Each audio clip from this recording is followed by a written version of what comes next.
Hey everyone, and welcome. Today we're going to dive into some amazing tech that works faster than our own reflexes and can spot things way too small for our eyes to see. We're talking about the fight against dangers that are hiding in plain sight. So, let's start with a little bit of a puzzle. What on earth could possibly connect a car that's skidding out on an icy road with a routine medical screening? I know, they sound like they're from completely different planets, right? But believe it or not, they share this incredibly powerful, life-saving connection. And here it is. This is the link. On one hand, you've got a danger that unfolds in the blink of an eye, a sudden skid that no human driver could possibly react to in time. And on the other, you have a threat that is microscopically small, a precancerous lesion that's practically invisible. Both of these are battles against something we just can't see on our own. All right, so first, let's hit the road. We're going to look at a piece of technology that millions, and I mean millions of us depend on every single day, probably without even thinking about it. Let's talk about the car's invisible co-pilot. It's called Electronic Stability Control, or just ESC for short. And you can pretty much think of it as this silent guardian that's always monitoring your car's every move. Its entire job is to jump in and prevent a total disaster before you, the driver, even realize you're in trouble. So how does it pull this off? Well, it's this beautifully simple three-step dance that happens in just milliseconds. First, the sensors detect that a wheel is starting to slip. Instantly, the system analyzes where you're trying to steer versus where the car is actually sliding. And finally, boom, it corrects the problem by braking just one specific wheel to pull the whole car right back in line. It happens so fast, it honestly feels like magic. And listen, this is not some niche luxury feature. The market for these systems is expected to be worth almost $23 billion by 2034. A number that big just shows you the incredible scale of this technology. It's not an extra, it's a massive, standard-issue part of the automotive world now. So why is this market just so huge?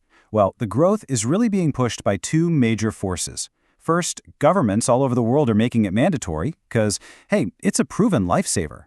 And second, as more of us are driving top-heavy vehicles like SUVs or powerful electric cars, this kind of stability control is more critical than ever before. Okay, so let's shift gears completely. We're going from the highway to the hospital. We're moving from a danger of speed to a danger of size, and we're going to explore how technology makes these tiny, microscopic threats visible. In this world, our hidden helper is something called chromoendoscopy agents. Now that sounds super technical, I know, but you can basically just think of them as a biological highlighter. During a procedure like an endoscopy, a doctor uses these special dyes to literally paint the lining of your GI tract. And here's why that is such a game changer. By highlighting the tissue, these dyes make subtle, dangerous spots just pop out. This lets doctors see precancerous areas they might have completely missed otherwise.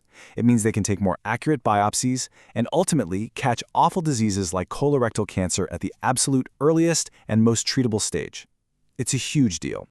Now, if you look at the market for these agents, it's projected to hit about $392 million by 2034. And yeah, that's obviously way smaller than the car market we just looked at. But what's really important here is its rapid growth. That tells you there's a really pressing need for this stuff. And this quote from our source material just nails it. This market is growing because, unfortunately, the diseases it helps find are getting more and more common. There is this urgent worldwide demand for better and earlier ways to diagnose them, and this technology is a direct answer to that need. Okay, so we've looked at two totally different technologies in two totally different worlds.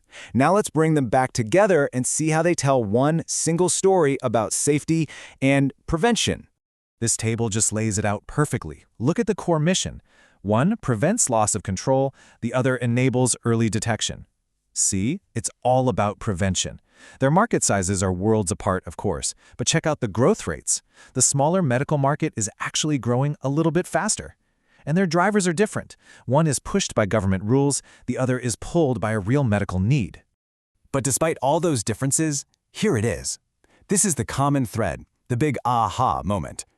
Both of these incredible technologies are, at their heart, about the exact same thing: using science to see what we can't and stepping in before a hidden danger turns into a complete catastrophe.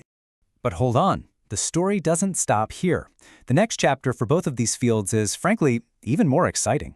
It involves a massive shift from just reacting to a problem to actually anticipating it. Let's just break down this evolution.